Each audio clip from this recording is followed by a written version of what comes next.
उन्होंने कहा था कि इन अंधेरों का जिगर चीर कर नूर आए, तुम हो फिरौन तो मूसा भी जरूर आए। अब इसमें आईनी तरमीम पास हो गई और जस्टिस मंसूर अली शाह साहब की जगह पे अपना बंदा लाकर चीफ जस्टिस ऑफ पाकिस्तान बना दिया। और अब आइंदा के लिए रास्ते बंद किए जाए, आइंदा के लिए रास्ते रोके जाए, तो 27वीं आईनी तरमीम के बाद आपके आइन में किसी तरमीम की नहीं, अब इस आइन को तदफीन की जरूरत है, आप इसे दफन कर देना। लेकिन क्या ये ऐसे ही रहेगा? सवाल ये है ना। मैं बताता हूं आप लोगों के साथ प्रॉब्लम क्या हो। आज जनरल बाजवा बाहर निकल के सड़क पे नहीं आ सकता, नदी मंचों की शक्ल देखने के लिए तरस गए हम किधर गया। इनके साथ क्या मुख्तलिफ होगा? कोई मुख्तलिफ काम नहीं होगा। जब आप, और ये बहुत से लोग कहते हैं इसका नाम लो, उसका नाम लो, उसका नाम लो, ये लटरम पटरम में सारे। मामला एक सोच का है। अगर आप एक जर्नैल से लड़ रहे हैं ना, आपकी लड़ाई अगर आसिम मुनीर से है और आसिम मुनीर के साथ आपकी लड़ाई आप जीत जाते हैं और आपको लगता है वो गया लड़ाई खत्म, तो फिर आप लड़ाई लड़ना आज ही छोड़ दें।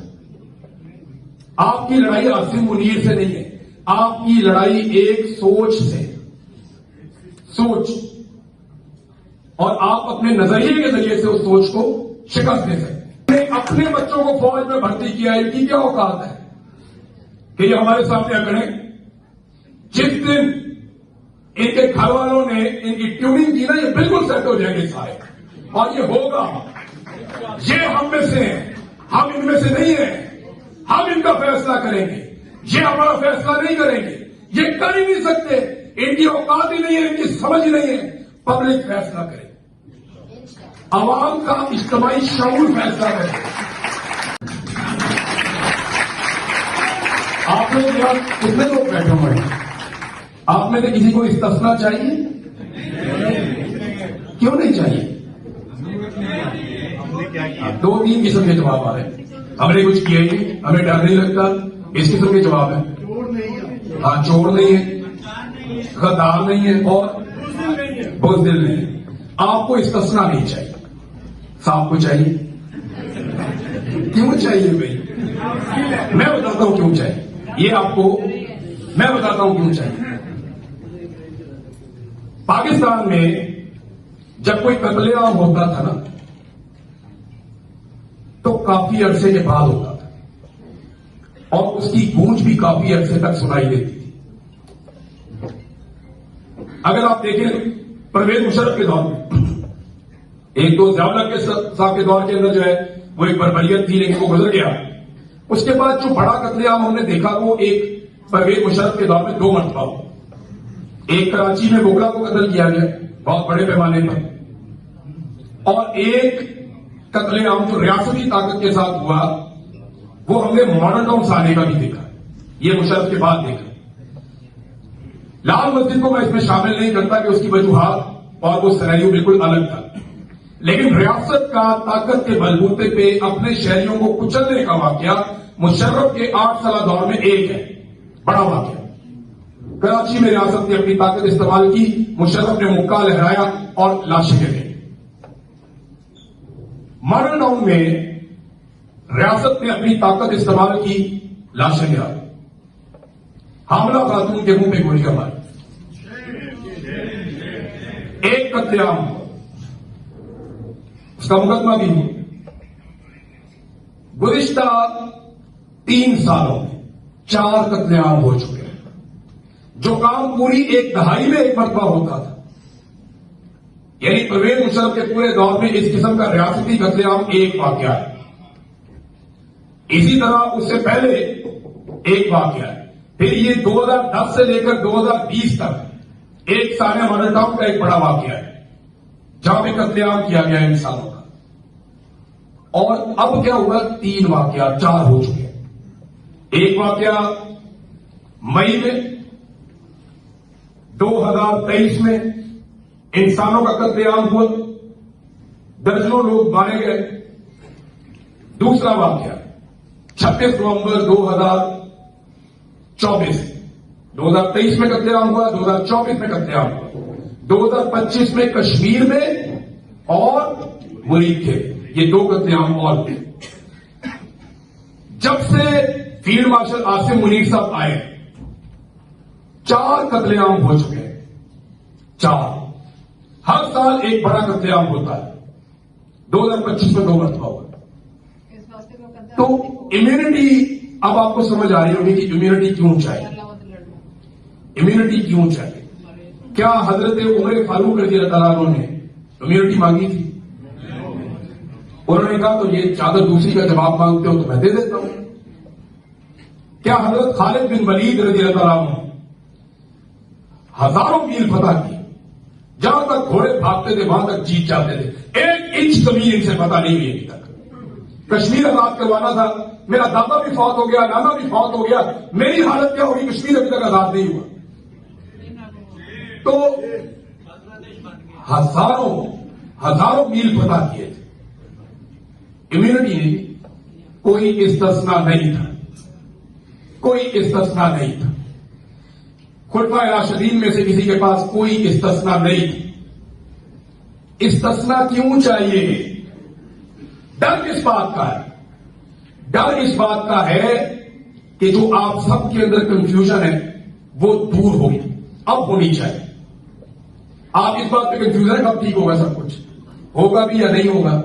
क्योंकि 78 साल से तो हम यही देख रहे हैं। ये डर आपको बता रहा है कि ये ठीक होगा और होने वाला है। आदमी गर्म कपड़े खरीदता है जब सर्दी आने वाली हो। जब आपको पता है कि सर्दी नहीं आ रही तो आप गर्म कपड़े नहीं लेंगे।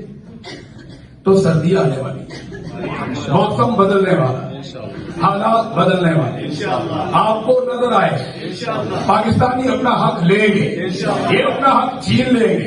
पाकिस्तानियों को ये बार बार ये चूरन बेचते हैं कि ये कौम नहीं है। ये आपने भी सुना होगा कि कौम नहीं हजूम है जी। और ये तो तुम किधर से आए हो? तो तुम्हें हम बांग्लादेश से लेके आए हैं या नेपाल से उतर के आए हो? फिर पाकिस्तानी कौम नहीं है, पाकिस्तानी कौम तैयार नहीं है। तुम तैयार हो? हमने देखी है सबकी तैयारी। ये कौम है। पाकिस्तानियों ने 8 फरवरी को साबित किया कि ये बहुत बड़ी कौम है। ये मैं आपको शर्तियां देता हूं। ये चीजें कितनी ज्यादा काम मिली है आपके मुल्क में? यहाँ पे ये जहां रहते हैं, यहां डेनमार्क में 100% लोग पढ़े लिखे हैं ना। यहां की बड़ी पॉलिटिकल पार्टी का इंतखाबी निशान छीन के सबके वोटों को इधर उधर कर दो, फिर बताओ ये लोग भी वो नहीं कर पाएंगे। मैं लिख कर देता हूं, सारे पढ़े लिखे हैं ना, सारे पढ़े लिखे। मैं गारंटी करता हूं ये लोग नहीं कर पाएंगे। आप इनसे इनका बड़ी पॉलिटिकल पार्टी का इंतखाबी निशान छीन लें और इन सारों को आप कहेंगे जाओ भी जाके वोट कर। और घर के अगर 8 वोट है तो सबके अलग अलग जगह पे बना, जो यहां रहता है उसका 7 वाले कस्बे में बनाओ, दूसरे का उधर, तीसरे का उधर, दूर दूर को 20-20, 22-22 मील दूर भेजो। और फिर उसके बाद मुल्क के अंदर इंटरनेट बंद कर दो। और फिर जो बाहर निकले उसको डराओ दीजिए, जुतियां भी बढ़ेंगी, थाने में भी बंद करेंगे। फिर आप मुझे बताएं कि लोग निकलेंगे, वोट डालेंगे। तो आप तो इनसे बहुत बेहतर है। तो बात को समझें, साजिश हो गई।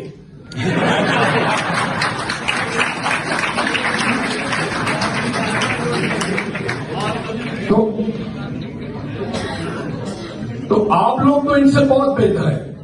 आप लोग इनसे इसलिए बेहतर हैं कि आपने वो करके दिखाया जो दुनिया में कोई नहीं कर सकता। तो पाकिस्तानियों के लिए हम सबको ताली बजानी चाहिए। शानदार काम किया पाकिस्तान।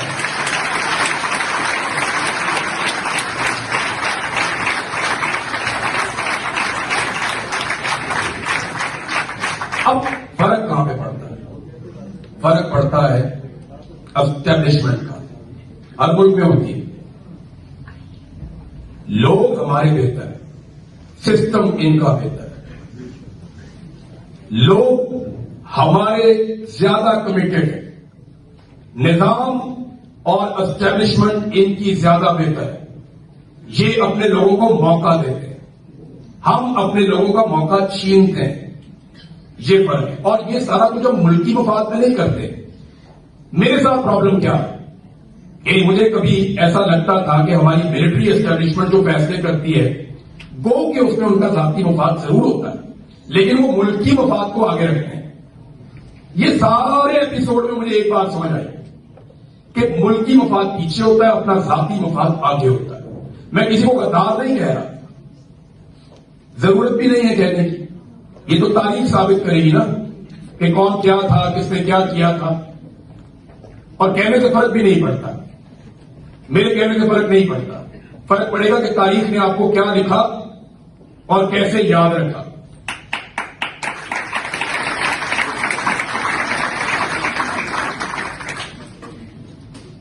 ह्यूमन राइट्स के मामला जब भी आपने बिगाड़ने होंगे ना किसी कंट्री में, तो जो पहला काम आपने करना है वो आपने वहां की मीडिया को दबाना है, क्योंकि मीडिया उसके ऊपर आवाज उठाए। यहीं से झगड़े की इब्तदा हुई मेरे लिए, अरशद शरीफ के लिए, साबिर शाकिर के लिए, मोइन पीरजादा के लिए और बेशुमार और वादेरों के लिए, सिद्दीक जान है और बहुत सारे लोग। यहीं से फटना शुरू हुआ। उन्हें लगा कि ये पाकिस्तान की वो आवाजें हैं जिनको हम अपने हक में मोड़ सकते हैं। बहुत सारी मुड़ गई। आज आप बहुत सारी ऐसी शक्लें देखते हैं जो रिजीम चेंज ऑपरेशन के सहूलतकार थे। बड़े शब्द और मत के साथ वो ये कहा करते थे कि ये बिल्कुल ठीक हो रहा है, बढ़ चढ़ के बातें बताते थे। और अब उन्होंने अपना मौके तब्दील किया पब्लिक का मूड देखने के बाद। लेकिन हम वेलकम करते हैं, ठीक है, देर आए दुरुस्त आए। जब तक कोई ठीक बात करेगा वो बात देखेंगे, शक्ल नहीं देखेंगे, आदमी देखेंगे। आदमी नहीं देखेंगे, खबर देखेंगे। हम ये देखेंगे कि एक्चुअली ये बेचता क्या है, ये बात क्या करता है। तो जो सही बात करेगा उसकी बात की तारीफ होगी, जो नहीं करेगा उसकी बात की तारीफ नहीं होगी। तो अरशद शरीफ के साथ प्रॉब्लम ये हुआ कि मिलिट्री एस्टेब्लिशमेंट ने दबाव डाला कि हम रजीम चेंज करने जा रहे हैं, आप इसमें हमारा साथ दें। इन्होंने तो किया इनकार, मेरे साथ राब्ता किया, मैंने भी इनकार किया। मैंने तो उनको ये समझाया कि ये आपके गले पड़ जाएगी मुसीबत और आपकी जान नहीं छूटेगी। मैंने तो ये भी समझाया कि इस पंगे में आप ना पड़े, पॉलिटिकल लोगों को डिसाइड करने दें, let the people of Pakistan decide. Election आएगा, लोगों को इमरान खान पसंद होगा, ठीक है, नहीं होगा, लोग फैसला करेंगे। इन्होंने अपनी ताकत के जोन में जबरदस्ती एक रिजीम चेंज कर दी और उसके लिए अमेरिका में भी जाके माहौल बना लिया, लॉबिंग भी करवा ली, वहां से एक साइफर भी मंगवा लिया ताकि बाकी सारे ऑफिसर को भी कंट्रोल किया जा सके। पूरे निजाम को कंट्रोल करने के लिए कोई तो डॉक्यूमेंट चाहिए था ना। तो इमरान खान साहब एक सवाल किया करते थे, आपको याद होगा, वो अक्सर एक सवाल करते थे कि साइफर आया किसके लिए था। कभी आपने सोचा इसके बारे में? तो सबसे पहले मीडिया को दबाया जाता है, उसके बाद जितनी भी वो आवाजें जो उठ सकती हैं उन सबको पकड़ा जाता है। इस ऑपरेशन में आपको याद होगा सबसे पहले जो एक्टिविस्ट थे उनको उठाया गया, सोशल मीडिया एक्टिविस्ट उनको उठाया गया, उनके घर वालों को उठाया गया। पाकिस्तान में आज ह्यूमन राइट्स नाम की कोई चीज नहीं।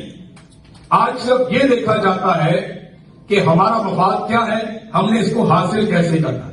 अभी मैं आते हुए खबर पढ़ रहा था, हमारे दो मुअज़्ज़िज़ जज साहिबान है सुप्रीम कोर्ट ऑफ पाकिस्तान के, उन्होंने रिजाइन कर दिया। सुप्रीम कोर्ट का वजूद खत्म। 27वीं आईनी तरमीम को उन्होंने करार दे दिया कि वो आईनी नहीं है जिसके तहत हमने हलफ उठाया था, खत्म हो गया। जस्टिस मंसूर अली शाह, इन्होंने पाकिस्तान का चीफ जस्टिस बनना था। 26वीं आईनी तरमीम पास की, फजल रहमान साहब ने धोखा दिया, 26वीं आईनी तरमीम पास हो गई और जस्टिस मंसूर अली शाह साहब की जगह पे अपना बंदा लाकर चीफ जस्टिस ऑफ पाकिस्तान बना दिया। और अब आइंदा के लिए रास्ते बंद किए जाए, आइंदा के लिए रास्ते रोके जाए। तो 27वीं आईनी तरमीम के बाद आपके आइन में किसी तरमीम की नहीं, अब इस आइन को तदफीन की जरूरत है, आप इसे दफन कर देना। लेकिन क्या ये ऐसे ही रहेगा? सवाल ये है ना। मैं बताता हूं आप लोगों के साथ प्रॉब्लम क्या हुआ या ये सारा मसला ऐसे क्यों हो गया। ओवरसीज पाकिस्तानियों के साथ प्रॉब्लम ये हुआ कि वो पाकिस्तान से बाहर आ गए और उन्होंने देख लिया कि जिसको ये लोग डेमोक्रेसी कहते हैं वो एक्चुअली होती क्या। आप लोगों ने देखा या तो इंसान को इंसान समझते हैं, या तो जानवर की भी इज्जत है, उसका भी कोई हुकूक है।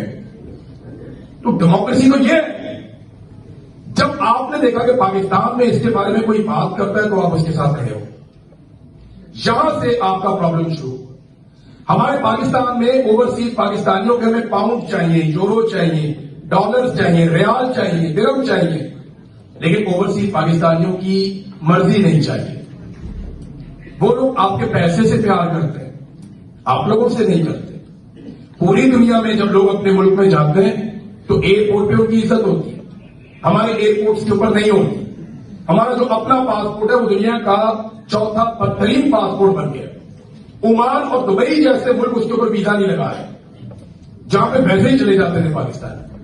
तो ये हो रहा है हमारे साथ। ओवरसीज पाकिस्तानी एक बहुत बड़ी ताकत है।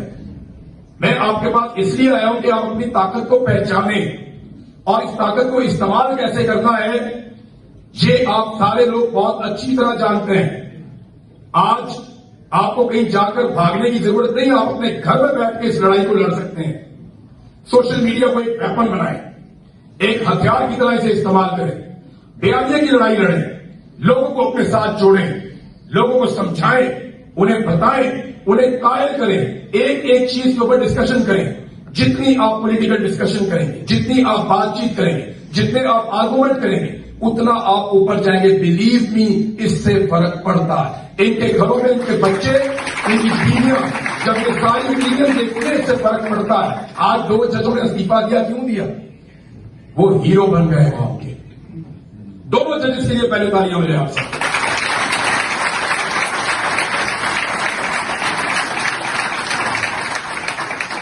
वो जानते हैं कौन कहां खड़ी है।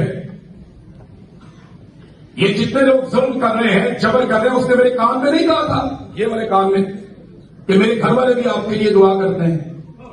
उसके घर वाले मेरे को रिश्तेदार थे, वो इसलिए दुआ करते थे, उन्हें पता था सही क्या और गलत क्या। मेरी आपसे गुजारिश कि आप अपनी आवाज उठाना जारी रखें। ये ना सोचें कि मेरी इतनी उम्र है, मैं अब इसको कैसे इस्तेमाल करूं। सीखिए, ये बहुत आसान है। अभी तो आर्टिफिशियल इंटेलिजेंस है, आप बोलते जाएंगे वो लिखता जाएगा। मैक्सिमम यूटिलाइज कीजिए, अपनी आवाज को उठाइए, आर्गुमेंट कीजिए। और दूसरी गुजारिश, आर्गुमेंट या दलील वो सबसे बेहतर होती है जिसकी जुबान अच्छी होती है। ये मैं आपसे फिर गुजारिश करूंगा। दलील हमेशा वो अच्छी होती है जिसकी जुबान अच्छी होती है। बांध लो, भागने मत दो इनको। ये भागते कैसे? गाली देके भाग जाएंगे, बदतमीजी करके भाग जाएंगे, हुल्लड़बाजी करके भाग जाएंगे। जिसके पास मुकदमा होता है ना लड़ने के लिए, वो वकील केस को खराब नहीं होने देता। पंचायत के अंदर भी जिस आदमी का मौकिफ ठीक होता है वो सख्त बात बर्दाश्त कर लेता है, लेकिन लड़ाई से बचता है। तो आप लोगों ने आर्गुमेंट करना है। ये इमरान खान ने जो इतना शऊर बांटा है, वो बंदूक थोड़ी है उसके पास, या कोई और गिदर सिंगी थोड़ी है। उसने अपनी जुबान से बार बार बताया। लोग कहते थे कि ये अपनी तकरीर में रिपीट करते हैं, बार बार रिपीट करते हैं। वो जो लोग एतराज करते थे उनको पता नहीं है, ये याद दिला रहा था लोगों को, एक एक सबक उसने आपको याद दिलाया। तो आज वो वही बात आज सारा पाकिस्तान में हर तरफ जहां मैं जाता हूं लोग को बात करते हैं। मुझे ऐसा लगता है कि करोड़ों लोगों के अंदर इमरान खान बोलता है आप। उसने कहा कि मैं लोगों की रखों में दौड़ता हूं। मैंने ये होता हुआ देखा। मैंने देखा कि जो बात इमरान खान करता था आज लोग करते हैं। उसने बार बार किया, रिपीट किया। आप लोग क्या कर सकते हैं? आप लोग बार बार ये पूछते हैं। ये जंग थोड़ी है कि जाके बंदूक से लड़नी है। वो मेरे अपने बच्चे हैं, वो फौजी मेरे भाई हैं, मेरे रिश्तेदार हैं, मेरे दोस्तों के बच्चे हैं, मेरी सरकताज है। वो बेचारे को बॉर्डर पे फौत हो जाता है, शहीद हो जाता है, कोई किसी बॉर्डर पे शहीद हो जाता है। मैं उनको ब्लेम नहीं कर सकता। ब्लेम करूंगा मैं उसको जो इनको पॉलिसी बनाकर देगा। ये फौज पता कैसे कंट्रोल होती है, मैं आपको बताता हूं। जब व्याव लगता था तो ये सारे मस्जिद में ही होते थे। हाँ, अभी एक आप कट्टर मजहबी जुनूनी किस्म का बंदा लाके चीफ बना दें, पूरी फौज आपको 6 से 8 महीने में वो सब आपको मौलवी लगना शुरू हो जाए। हर मैच के अंदर दीन की बातें हो रही होंगी, सुबह तलावत से आगाज हो रहा होगा, बिल्कुल माहौल बदल जाएगा। अभी परवेज मुशर्रफ जैसा आप इनलाइटेड मॉडरेशन वाला बंदा ले आए, आपको शाम को पार्टियां नजर आना शुरू हो जाएगी। ये ट्रिकल डाउन इफेक्ट होता है, ऊपर से नीचे आता है।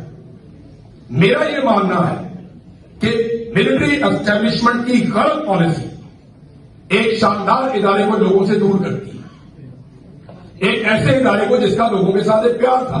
लोग आर्गुमेंट करते हैं जी यही तो फौजी अभी आके मारते हैं, तो मुझे भी तो मारा है ना यार। आप में से कौन है खड़ा होकर मुझे बताया जिसको जैसे मैं बहुत ज्यादा मारा हूं, मेरे निशान है अभी भी है कोई? मैं ये आप सीधा नहीं कर सकता पूरा, ये यहां आके मेरा लॉक लग जाता है, इसको मैं बॉलिंग नहीं करवा सकता, यहां से इन्होंने खराब कर दिया। तो मुझे तो बहुत मारा, तो सबसे ज्यादा तो मुझे कहना चाहिए ना जो मारने वाला फौजी ना असल हो नहीं, उसका कसूर मैं तब मानूंगा जब वो खुद आके मुझे मारेगा। आप कहते हैं मजबूरी है, नौकरी छोड़ दो, ये वो करते, सारे नहीं कर सकते यार, सारे नहीं कर सकते। सबका ये हौसला नहीं होता कि वो नौकरी को लात मार दें, सबका ये हौसला नहीं होता कि वो अपने बच्चों का रिजल्ट खुद अपने हाथ से छीन ले। लोग मजबूर भी होते हैं, वो मेरे कान में कहना कि मेरे घर वाले आपके लिए दुआ करते हैं, लेकिन बाहर जाके बता नहीं रहा कि इमरान रियाज वहां पे बंद है, वहां जाके शोर मचाओ। फोन कर देता ना मेरे वालिद को कि मैं आपके बेटे से मिला हूं, मुझे पता है वो काम पे है, कोई खबर नहीं थी किसी के पास। तो मैं ये उसको जस्टिफाई भी नहीं कर रहा, लेकिन मैं आपको सिंपल ये कह रहा हूं कि जिस वक्त ये जो बंद कमरे में बैठ के फैसले करने वाले लोग हैं, इनकी तबीयत साफ होगी ना, जब ये ठीक होंगे तो पूरा का पूरा इदारा और पूरा का पूरा मुल्क ठीक हो जाएगा। प्रॉब्लम ये ऊपर है, टॉप के ऊपर है। ये आके बैठ जाते हैं कुर्सी में, इनका कुर्सी छोड़ने को दिल ही नहीं करता, पता नहीं कुर्सी में क्या इनको या ये सारा मसला ऐसे क्यों हो गया। ओवरसीज पाकिस्तानियों के साथ प्रॉब्लम ये हुआ कि वो पाकिस्तान से बाहर आ गए और उन्होंने देख लिया कि जिसको ये लोग डेमोक्रेसी कहते हैं वो एक्चुअली होती क्या। आप लोगों ने देखा या तो इंसान को इंसान समझते हैं, या तो जानवर की भी इज्जत है, उसका भी कोई हुकूक है।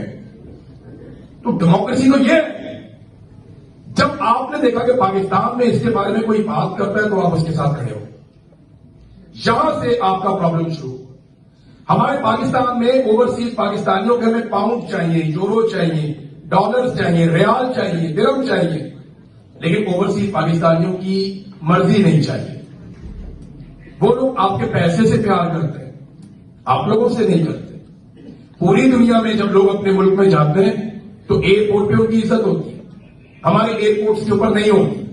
हमारा जो अपना पासपोर्ट है वो दुनिया का चौथा बदतरीन पासपोर्ट बन गया। ओमान और दुबई जैसे मुल्क उसके ऊपर वीजा नहीं लगा है, जहां पे वैसे ही चले जाते थे पाकिस्तान। तो ये हो रहा है हमारे साथ। ओवरसीज पाकिस्तानी एक बहुत बड़ी ताकत है। मैं आपके पास इसलिए आया हूं कि आप अपनी ताकत को पहचानें और इस ताकत को इस्तेमाल कैसे करना है ये आप सारे लोग बहुत अच्छी तरह जानते हैं। आज आपको कहीं जाकर भागने की जरूरत नहीं, आप अपने घर में बैठ के इस लड़ाई को लड़ सकते हैं। सोशल मीडिया को एक वेपन बनाएं, एक हथियार की तरह इसे इस्तेमाल करें, बेआइनी की लड़ाई लड़ें, लोगों को अपने साथ जोड़ें, लोगों को समझाएं, उन्हें बताएं, उन्हें कायल करें, एक एक चीज के ऊपर डिस्कशन करें। जितनी आप पॉलिटिकल डिस्कशन करेंगे, जितनी आप बातचीत करेंगे, जितने आप आर्गुमेंट करेंगे, उतना आप ऊपर जाएंगे। बिलीव मी, इससे फर्क पड़ता है। इनके घरों में इनके बच्चे, इनकी बीवियां जब ये सारी ओपिनियन देखते हैं इससे फर्क पड़ता है। आज 2 जजों ने इस्तीफा दिया, क्यों दिया? वो हीरो बन गए कौम के। 2 जजेस के लिए पहले तालियां मिले आपसे।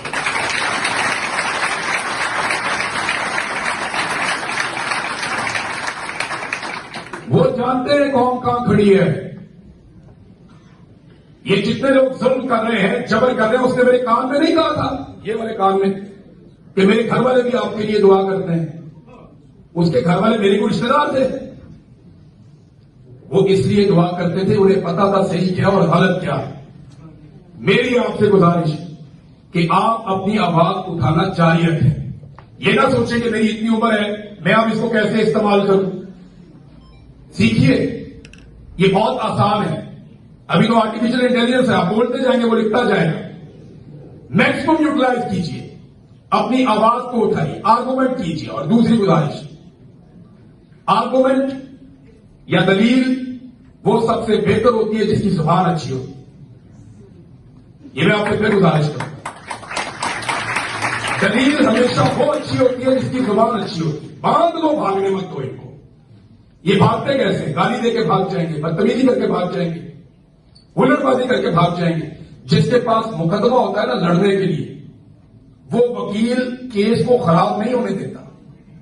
पंचायत के अंदर भी जिस आदमी का मौक़िफ़ ठीक होता है वो सख्त बात बर्दाश्त कर लेता है, लेकिन लड़ाई से बचता है। तो आप लोगों ने आर्गूमेंट करना है। ये इमरान खान ने जो इतना शमूर बांटा है, वो बंदूक थोड़ी है उसके पास, या कोई और गिदर फिकी थोड़ी है। उसने अपनी जुबान से बार बार बताया। लोग कहते थे कि ये अपनी तकरीर में रिपीट करते हैं, बार बार रिपीट करते हैं। वो जो लोग एतराज करते थे उनको पता नहीं है, ये याद दिला रहा था लोगों को, एक एक सबक उसने आपको याद दिलाया। तो आज वही बात आज सारा पाकिस्तान में हर तरफ जहां मैं जाता हूं लोग को बात करते हैं। मुझे ऐसा लगता है कि करोड़ों लोगों के अंदर इमरान खान बोलता है। उसने कहा कि मैं लोगों की रगों में दौड़ता हूं। मैंने ये होता हुआ देखा। मैंने देखा कि जो बात इमरान खान करता था आज लोग करते हैं। उसने बार बार किया, रिपीट किया। आप लोग क्या कर सकते हैं? आप लोग बार बार ये पूछते हैं। ये जाके थोड़ी है कि जाके बंदूक से लड़नी है। वो मेरे अपने बच्चे हैं, वो फौजी मेरे भाई हैं, मेरे रिश्तेदार हैं, मेरे दोस्तों के बच्चे हैं, मेरी सर का ताज है। वो बेचारे को बॉर्डर पे फौत हो जाता है, शहीद हो जाता है, कोई किसी बॉर्डर पे शहीद हो जाता है। मैं उनको ब्लेम नहीं कर सकता। ब्लेम करूंगा मैं उसको जो इनको पॉलिसी बनाकर देगा। ये फौज पता कैसे कंट्रोल होती है, मैं आपको बताता हूं। जब व्याव लगता था तो सारे मस्जिद में ही होते थे। हाँ, अभी एक आप कट्टर मजहबी जरूरी किस्म का बंदा लाके चीफ बना दें, पूरी फौज आपको 6 से 8 महीने में वो सब आपको मौलवी लगना शुरू हो जाएंगे। हर मैच के अंदर दीन की बातें हो रही होंगी, सुबह तलावत से आगाज हो रहा होगा, बिल्कुल माहौल बदल जाएगा। अभी परवेज मुशर्रफ जैसा आप इनलाइटेड मॉडरेशन वाला बंदा ले आए, आपको शाम को पार्टियां नजर आना शुरू हो जाएगी। ये ट्रिकल डाउन इफेक्ट होता है, ऊपर से नीचे आता है। मेरा यह मानना है कि मिलिट्री एस्टेब्लिशमेंट की गलत पॉलिसी एक शानदार इदारे को लोगों से दूर करती है। एक ऐसे इदारे को जिसका लोगों के साथ एक प्यार था। लोग आर्गुमेंट करते हैं जी यही तो फौजी अभी आके मारते हैं, तो मुझे भी तो मारा है ना यार। आप में से कौन है खड़ा होकर मुझे बताइए जिसको जिसम में बहुत ज्यादा मारा हो? मेरे निशान है अभी है कोई? मैं ये आप सीधा नहीं कर सकता पूरा, ये यहां आके मेरा लॉक लग जाता है, इसको मैं बॉलिंग नहीं करवा सकता। यहां से इन्होंने खराब कर दिया, तो मुझे तो बहुत मारा। तो सबसे ज्यादा तो मुझे कहना चाहिए ना, जो मारने वाला फौजी ना असल हो नहीं, उसका कसूर मैं तब मानूंगा जब वो खुद आके मुझे मारेगा। आप कहते हैं मजबूरी है, नौकरी छोड़ दो, ये वो करते, सारे नहीं कर सकते यार, सारे नहीं कर सकते। सबका ये हौसला नहीं होता कि वो नौकरी को लात मार दे। सबका ये हौसला नहीं होता कि वो अपने बच्चों का रिजल्ट खुद अपने हाथ से छीन ले। लोग मजबूर भी होते हैं। वो मेरे कान में कह रहा है कि मेरे घर वाले आपके लिए दुआ करते हैं, लेकिन बाहर जाके बता नहीं रहा कि इमरान रियाज वहां पे बंद है, वहां जाके शोर मचाओ। फोन कर देता ना मेरे वालिद को कि मैं आपके बेटे से मिला हूं, मुझे पता है वो काम पे है। कोई खबर नहीं थी किसी के पास।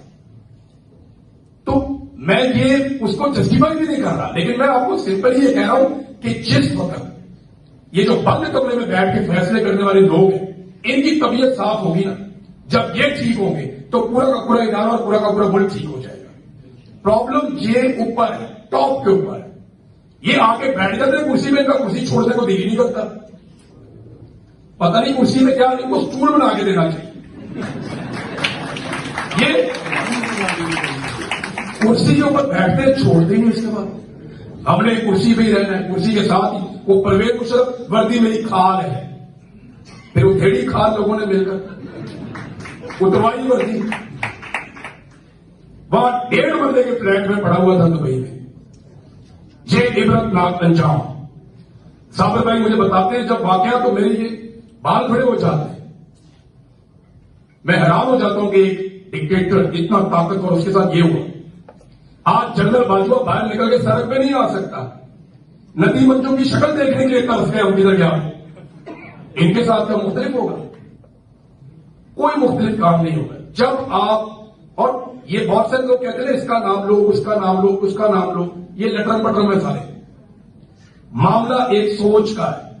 अगर आप एक जर्नैल से लड़ रहे हैं ना, आपकी लड़ाई अगर आसिम मुनीर से है और आसिम मुनीर के साथ आपकी लड़ाई आप जीत जाते हैं और आपको लगता है वो गया लड़ाई खत्म, तो फिर आप लड़ाई लड़ना आज ही छोड़ दें।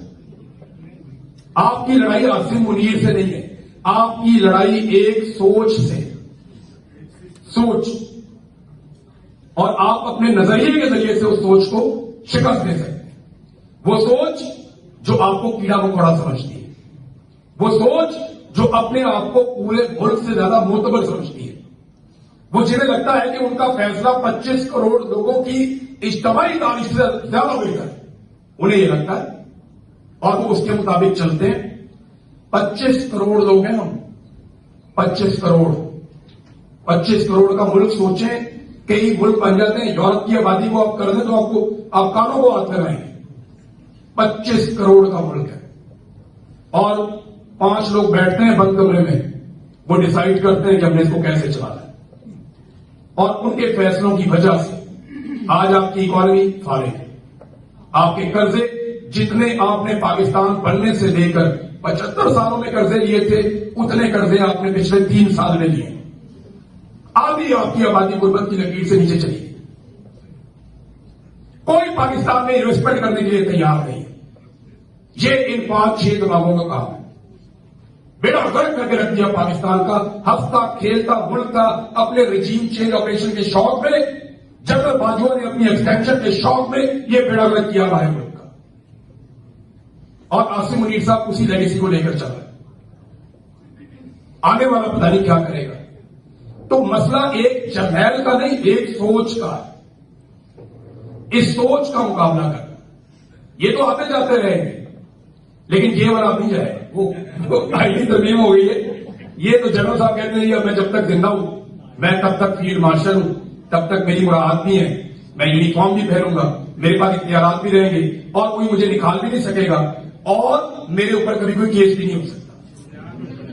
यानी इस किस्म की तैयारी, इतनी तैयारी तो मरने के बाद के लिए मौलवी नहीं करते जितनी जिंदा रहने के लिए कर दी साहब ने।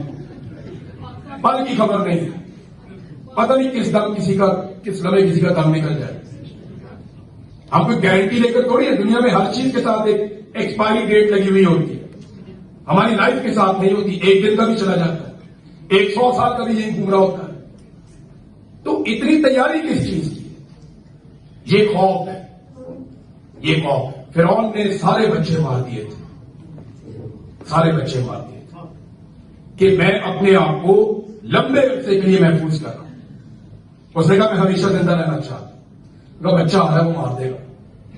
सारे बच्चे मार दिए, और जिसको मारना था उसको घर में पाल दिया। तो मुझे वो अरशद भाई की बात याद आ गई।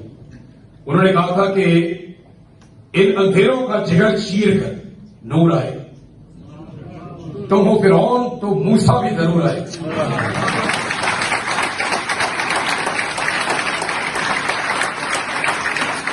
आप अपनी आवाज उठाते रहे, बोलते रहे, डिस्कस करते रहे, सोशल मीडिया पे आवाज उठाए। जहां जहां आपको मौका मिले ह्यूमन राइट्स के लिए निकलकर बाहर आए, पाकिस्तानियों के मैंडेट के लिए निकलकर बाहर आए। जहां जहां जुल्म हो किसी पॉलिटिकल पार्टी के साथ, जब जब हो तब तब निकलकर आए। याद रखिएगा, जितना आप प्रेशर बढ़ाएंगे, जितना हम सारे पाकिस्तानी मिलकर करेंगे, तो एक दिन जरूर आएगा कि हम इनका किबला इंशाल्लाह दुरुस्त करेंगे। इंशाल्लाह। इनके पास दूसरा ऑप्शन नहीं है, दुनिया की तारीख में कभी हुआ ही नहीं। लेकिन मुझे एक वो ऑफिसर था जिसने मुझे छोड़ रहे थे ना, उसने मुझे कहा कि इमरान साहब आज के बाद ना आपने पाकिस्तान की फिक्र नहीं करनी। मैं उसकी बात सुन रहा था। उसने कहा कि ये हमारा मुल्क है, हम ये अपना मुल्क खुद संभाल देंगे। मैंने कहा गुड लक, मैं देख लेता हूं। तो उसने मुझे कहा मुझे लगता है कि आप बहुत जल्दी दोबारा पकड़े जाएंगे, हम फिर आपको यहां ले आए। तो मैंने कहा अभी बात करो वापस, फिर छोड़ दें क्यों आप मुझे। तो उनके दिमाग में यह कि ताकत बहुत है। उसने मुझे कहा, उसने कहा हमारा कंट्रोल रहेगा क्योंकि हमारे पास ताकत है और हमें इस पे बड़ा वो फख्र है। तो मुझे आज भी याद है, मैंने उससे कहा था कि ताकत तो कांस्टेंट होती ही नहीं है, तो इस पे तो आप कभी एतबार ही नहीं कर सकते। ताकत पे तो आप फख्र कर ही नहीं सकते ना, तकब्बुर आप कर ही नहीं सकते, क्योंकि ताकत तो हमेशा किसी के पास रहती ही नहीं है। कौन है जिसके पास ताकत हमेशा रहे मेरे अल्लाह के अलावा? ये तो आपका विजडम, आपका नॉलेज, आपके उसूल, आपके बनाए हुए कायदे, आपकी छोड़ी हुई विरासत, वो हमेशा जिंदा रह सकती है। ताकत नहीं रह सकती। ताकत तो चली जाती है। 100 साल, 50 साल, 200 साल, 500 साल, खत्म। कल कोई और सुपर पावर था, फिर कोई और था, फिर कोई और था। सुपर पावर के चक्कर में रूमी और पर्शियन आपस में लड़ते थे। फिर मुसलमान आए, मुट्ठी भर सुपर पावर बन गए। फिर एक दौर में ये बर्तानिया, इसके कंट्रोल में थी दुनिया। फिर हमने देखा कि रशिया की ताकत, फिर अमेरिका की ताकत। ताकत कभी भी कांस्टेंट नहीं है। अगर कोई ताकत में तकिया कर रहा है ना, उसको लगता है कि मैं ताकत से कंट्रोल करूंगा, तो वो अपने आप को धोखा दे रहा है। आपके पास क्या है? इत्तेहाद। आपके पास क्या है? नॉलेज। आपके पास क्या है कि आप राइट पे हैं। आप लोग हक पे खड़े हैं। जब आप हक पे खड़े होते हैं तो आपको एक खास किस्म की अल्लाह की तरफ से मदद भी मिलती है। वो जेल में इमरान खान बंद है, जरा उसकी जिंदगी को स्टडी किया आपने? ये कौन आदमी है जिसको जेल में डाला हुआ है? सारी जिंदगी इसने शहजादों की तरह गुजारी, वो कैसे जेल में आ सकता है? ये आपका रब का द्वार है। ह्यूमनली ये पॉसिबल नहीं है। एक ऐसा आदमी जिसने 70 साल की जिंदगी में, 70 साल की जिंदगी में उस आदमी ने उरूज देखा। उसने जो चाहा उसको मिला, अल्लाह ने दिया उसको।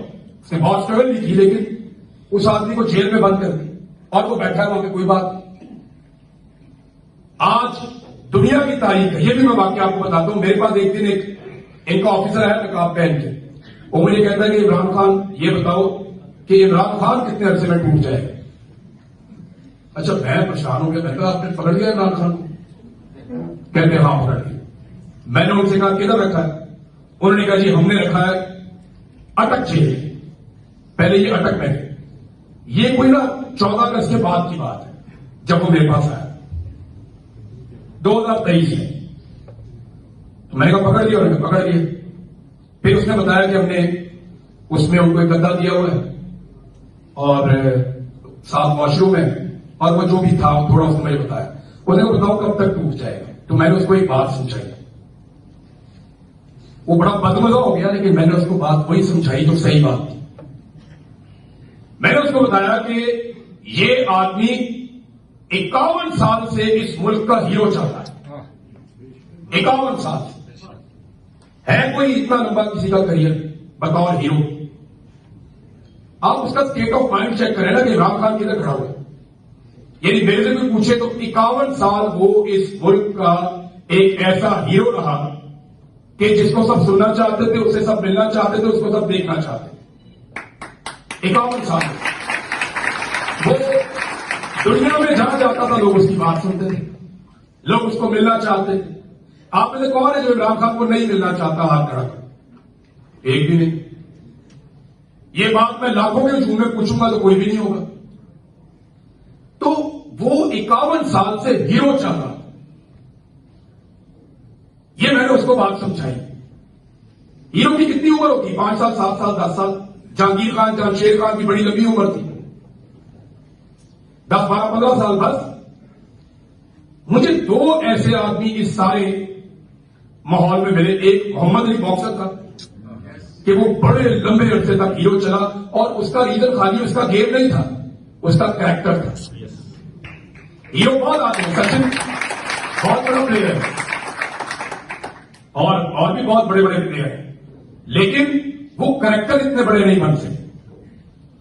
उन्होंने अपनी गेम से बाहर वो नहीं किया जो इमरान खान ने किया, जो मोहम्मद अली ने किया। तो वो 51 साल से मैंने उसको कहा वो हीरो चल रहा है, तुम्हें लगता है वो विलन की तरह मर जाएगा? तुमने उसको 200 साल का मजीद मौका दे दिया। इन्होंने क्या किया? वो इसको अपॉर्चुनिटी के तौर पे लेगा इमरान खान। जब आदमी 50 साल से ज्यादा हीरो की तरह जीता है ना, फिर वो अगला 500 साल का सोचता है कि मैंने और हीरो कैसे रहना है। इस उम्र में जाके आदमी ये नहीं सोचता कि ये मेरे साथ क्या कर सकते हैं, मैं कुछ सौदेबाजी कर दूं। उसने वहां से इंग्लैंड से जाके अपने बच्चों को इलेक्शन नहीं लड़वाना। ना उसने अपनी बहन को पार्टी का ओहदा भी देना है, ना वो अपनी बीवी को कोई वजीर आजम बनाएगा, कुछ करेगा। वो ऐसा कुछ नहीं करने वाला। ये आप सबको पता है, उसके मुखालिफिन को भी पता है। वो जो करेगा अपना ये सोचकर करेगा कि मेरे लिए और मेरे मुल्क के लिए बेहतर क्या है। उसने अपना काम कर दिया होगा। मैं कोई आपको इस पॉलिटिकल पार्टी से मेरा ताल्लुक नहीं है, लेकिन जो लड़ाई को लड़ रहा बिलीव करें वो आप लोगों के लिए लड़ रहा है। वो ये लड़ाई अपने लिए नहीं लड़ रहा। आपको नहीं लगता वो पीछे मुड़ के देखता होगा मेरे लोग नहीं पहुंचे? देखता तो होगा। जब आप लड़ रहे होते हैं अकेले ही, सबसे अगली साथ में, तो फिर आप मुड़ के देखते भी हैं मेरी मदद आई या नहीं आई। तो आदमी मुड़ के देखता है, उसको एक उम्मीद होती है। रब के भरोसे पे आदमी लड़ता है, लेकिन उसे उम्मीद होती है कि एक दिन मेरे लोग आएंगे। यही हुआ 8 फरवरी 2024 को कि वो लोग निकले। उन्होंने बताया कि वो तारीख की दुरुस्त सिमत पे खड़े, लेकिन इन्होंने पूरा इलेक्शन चोरी किया, इन्होंने पूरे निजाम को काबू किया, इन्होंने 17 सीटों वाले को पकड़ के पाकिस्तान का प्राइम मिनिस्टर बनाया, इन्होंने एक अर्दली को पाकिस्तान का वजीर आजम बनाकर पाकिस्तान की तौहीन की, और वो शख्स झूठे पॉलिश कर करके पूरी दुनिया में हमारा नाम कटवा रहा है। और ये तोहफा हमें दिया पाकिस्तान की मिलिट्री एस्टेब्लिशमेंट ने, क्योंकि इन्हें लीडरों से खौफ आता है। मुझे वो कहते थे मार मार के दे उन टक्कर, दे उन टक्कर। हाथ बंधे हुए हैं मेरे पीछे, गर्दन पे बूट रखा हुआ है, टांगे पकड़ी हुई है, डंडों से मार रहा है, कह रहे दे उन टक्कर। तो इसका मतलब यह था कि टक्कर बहुत जोर से लगी। मतलब ये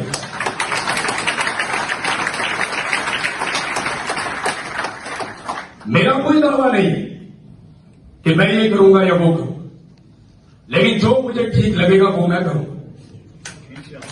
और जब तक मेरे अंदर दम है तब तक मैं करूंगा। मैंने ख्वाब देखा, अपने लिए ख्वाब तो मैं अब देखता ही नहीं। मैं और क्या हासिल कर सकता हूं? मेरी औकात से बढ़ के मेरे रब ने मुझे पहचान दे दी, मुझे अच्छा खाना खिला देता है, मेरी फैमिली मेरे से प्यार करती है, इसके बावजूद कि मैंने उन्हें बहुत तकलीफ दी। मैंने उन्हें बहुत तकलीफ दी, वो मुझे कुछ कहते ही नहीं, तो मैं उनसे और क्या मांगू? मुझे मेरे रब ने पहचान दी, लोग मेरे से प्यार करते हैं। अल्लाह ताला कुरान पाक में कहते हैं कि हमने तुम्हारे दिलों में एक दूसरे के लिए मोहब्बत डाली, और तुम सारी दुनिया की दौलत खर्च करके भी ये नहीं कर सकते। पूरी दुनिया की दौलत आप लगा लें, आप किसी के दिल में अपने लिए प्यार नहीं पैदा कर सकते। तो मैं अपने बारे में क्या सोचूं, ये रब से और क्या मांगूं? मैं तो ख्वाब भी ये देखता हूं कि एक दिन मैं जाऊंगा पाकिस्तान वापस,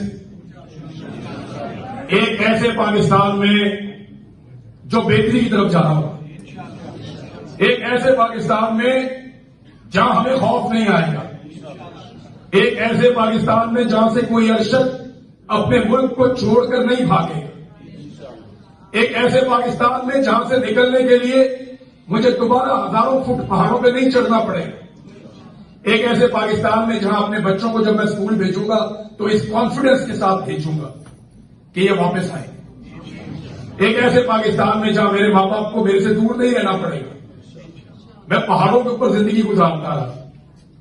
मेरा ख्वाब मेरा मुल्क है, मेरे लोग हैं, मेरी उम्मीद भी मेरे लोग हैं।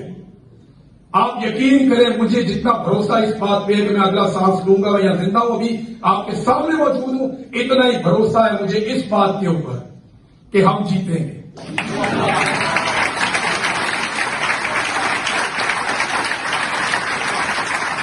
ये हमें दबा सकते हैं, डरा सकते हैं, वक्ती तौर पे काबू कर सकते हैं, ये हमें हरा नहीं सकते, क्योंकि ये हम में से निकल कर गए, हम इनमें से निकल कर नहीं आए। हमने अपने बच्चों को फौज में भर्ती किया, इनकी क्या औकात है कि ये हमारे सामने अकड़े? जिस दिन इनके घर वालों ने इनकी ट्यूनिंग की ना, ये बिल्कुल सेट हो जाएंगे सारे, और ये होगा। ये हम में से हैं, हम इनमें से नहीं हैं, हम इनका फैसला करेंगे, ये हमारा फैसला नहीं करेंगे, ये कर ही नहीं सकते, इनकी औकात ही नहीं है, इनकी समझ ही नहीं है, पब्लिक फैसला करे, आवाम का इज्तिमाई शऊर फैसला करे। मैं आप लोगों ने इतनी मोहब्बत दी कि मुझे याद ही नहीं रहा कि मैंने कब चुप करना है। मैं अपने दिल की बात करता जा रहा हूं, तो मुझे तो वो याद भी नहीं रहेगा, और अब मैं बोलना शुरू हो जाऊं तो मुझे तो 2-4 घंटे और भी पता नहीं चला। मेरे ख्याल में हम कुछ सवाल जवाब भी कर लेते हैं।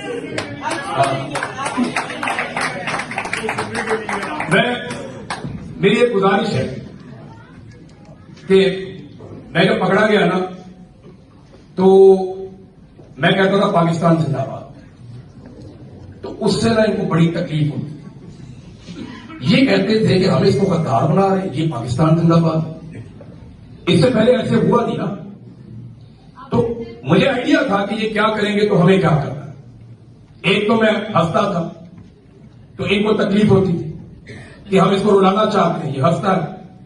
दूसरा मैं पाकिस्तान जिंदाबाद कहता था तो आप सारे सवाल उठाते थे, क्या गद्दार तुमने पकड़ा थे, वो उसको जिधर ले जाते हो, कहता पाकिस्तान जिंदाबाद, ये क्या गद्दार है। मुझे वो मार रहे थे एक दिन, तो मारते मारते उसने मुझे कहा, ऑफिसर ने, मैं जानता हूं कौन है, उसने मुझे कहा कि तुम लोग गद्दार हो, तुम मुल्क के दुश्मन हो, तुमने मुल्क तबाह कर दिया। तो मैंने वहां ऊंची ऊंची चिल्लाना शुरू कर दिया, पाकिस्तान जिंदाबाद, पाकिस्तान जिंदाबाद। और उसने मुझे मारा कि तू ये ना बोल, और मैंने फिर बोला, ये एक दिन रिटायर होगा बेशरम आदमी, ये किताब लिखेगा, ये बताएगा सबको कि हम एक आदमी को मारते थे और वो पाकिस्तान जिंदाबाद कहता था। अगर आपका रब आपको हौसला दे ना, आपका रब आपको हौसला दे और सब्र दे, तो यकीन करें कैद के अंदर भी ये आपकी आंखों में आंखें नहीं डाल सकता, कोई नहीं डाल सकता।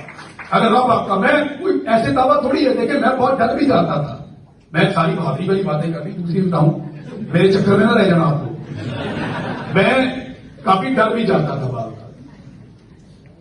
कि पता नहीं घर वाले काम गए। मुझे एक दिन किसी ने कह दिया तेरे घर में फलां बहुत हो गया, तो मेरे लिए क़यामत आ गई थी। मैं कभी यहां टकरे मारूं, कभी वहां मारूं टकरे, मैं लड़ूं उनसे, मुझे बाहर निकालो, मुझे घर छोड़ के आओ। बहुत दर्द हो रहा था, बहुत। मैंने मिन्नतें की उनकी, मैंने इतनी मिन्नत अपनी जिंदगी में कभी किसी की नहीं की जितनी मैंने उस दिन की। तो वो आ गया कैमरा लेके, बोलता तेरी वीडियो बना। उस बेबसी में उसने मेरी वीडियो बनाई और मुझे उसने बाद में बताया कि ये मैंने ऊपर भेजी है ताकि उन्हें सेटिस्फैक्शन हो कि देखे हमने इसके साथ क्या किया। तो ये ऐसे करते हैं। बहुत लम्हात ऐसे हैं जब मैं कमजोर हो गया, मैंने बोला कि मैं कोई इनके साथ बात करता हूं, जो ये मांगते हैं वो इन्हें देता हूं, मैं जाता हूं यहां से, जान छुड़ाऊं मैं। मेरे अम्मी कहां है, अबू कहां है, बच्चे कहां है, उनका तो कोई कसूर नहीं है। 100 दिन हो गए हैं मैं इधर पड़ा हूं, बाहर मार्शल लॉ लग गया। मुझे इन्होंने बता दिया था एक हफ्ते के बाद कि बाहर मार्शल लॉ है, पाकिस्तान में किसी की हुकूमत नहीं है, आसिम मुनीर ने मार्शल लॉ लगा दिया। तो इन्होंने मुझे ये बताया, मेरे दिमाग में यही था। तो मैंने कहा जब सब खत्म हो गया तो मैं क्यों मार खाई जा रहा हूं, जो ये मांगते हैं दे के जान छुड़ा। ये एक दफा नहीं हुआ, ये कई दफा हुआ। मैंने पैगाम भी भिजवाया, मैंने कहा बुलाओ यार, करवाना है करवाओ, जान छोड़ो। लेकिन वो जिस दिन भी मेरे पास आए मैं मुकर जाता था। कोई ऐसा अजीब काम होता था कि मैं बाद में अपने आप को बुरा भला कहता था कि मैं क्यों मुकर गया। अच्छा खासा मौका था, आज मैं निकल जाता। लेकिन जब मेरे सामने आते थे पता नहीं मुझे क्या होता था, मैं कहता था नहीं अभी नहीं, मैं फिर उठ जाता था। फिर मुझे बाद में तकलीफ होती थी, फिर मैं थोड़ा सोचता था, फिर कहता था आ जाओ। वो आने में भी 2-2, 3-3 दिन होने लगते थे। तो इससे मैंने क्या सीखा वो बताऊंगा, बात खत्म करूंगा। वो जो मेरा रब है ना, अल्लाह रब्बुल इज्जत, वो हमें हमारी औकात दिखाता है। वो दिखाता है कि देख तू डर गया, देख तू कितना बुज़दिल है, ना तू मुकाबला कर सकता, ना तू लड़ सकता, और तेरी कोई हैसियत भी नहीं। देखिए तेरे पे गालिब आ रहे हैं, तू मगलूब हो गया, तेरा वो हौसला भी नहीं है और तू बेसब्र हो गया। वो आपको आपकी औकात दिखाता है, फिर वो बताता है कि वो कौन है, वो कितना बड़ा है, कितना ताकतवर है। उसने मुझे दिखाया मेरी औकात, मेरी कमजोरी और मेरी बेबसी। फिर उसने दिखाई अपनी ताकत कि देख, मैं तुझे यहां से हारा हुआ नहीं लेकर जाऊंगा, मैं तुझे यहां से जीता हुआ निकालूंगा। ये मेरे रब की ताकत, अल्लाह ये मेरे रब की ताकत है, ये उसकी। मैं एक दुआ करता था अपने अल्लाह से, जब भी मैं वहां नमाज पढ़ता था तो मैं अच्छा, जब आप कैब में होते ना फिर आप नमाज लंबी करते हैं जान जान के, वो इसलिए कि टाइम नहीं गुजरता। मुझे पता चला कि जोर से लेके असर तक का वक्त दुनिया का सबसे लंबा वक्त है, वो खत्म ही नहीं होता था। आप अगर किसी जेल में बंद है ना फिर कोई प्रॉब्लम नहीं है, जबरी तौर पे आप गुमशुदा हैं तो बस वो आपकी जिंदगी खत्म। तो मैं ये वहां बैठा रहता था, नमाज कभी लंबी कर देता था, तो मैं एक दुआ अपने अल्लाह से करता था हमेशा। हमेशा मैं उसे कहता था कि या अल्लाह, मुझे तूने इज्जत वाली आजादी देनी है, मुझे इज्जत के साथ निकाली। ये मुझे मजबूर करेंगे, ये मुझे कहेंगे ये स्टेटमेंट दे, ये कर, वो कर, मुझे मेरे अल्लाह तूने इज्जत के साथ निकालना है। और उसने मुझे इज्जत के साथ निकाला, वो इतना मेहरबान है। तो आप सच्चे दिल से कुछ करें, आपका रब आपको देगा। आप दुआ भी करें, कोशिश भी करें, जोर भी लगाएं। जब हम सब मिलकर करेंगे ना तो ये हो जाएगा। ऐसा नहीं है कि वो एक आदमी आपके हिस्से की लड़ाई लड़ रहा है तो वो अपने जिस्म पे सारे जख्म खाए, नहीं, उसका दर्द और तकलीफ आपको कहीं ना कहीं थोड़ी बहुत बांटनी पड़ेगी, आपको उसका हिस्सा बनना पड़ेगा। वरना एक आदमी है, एक जान है, वो कितना बर्दाश्त करेगा। एक वक्त आएगा, खुदा न खास्ता, कि आप लोग पछताएंगे। उससे पहले कुछ ऐसा जरूर करना कि आप पछताएं नहीं, बल्कि आप अपने बच्चों को यह बताएं कि मैंने कोशिश की।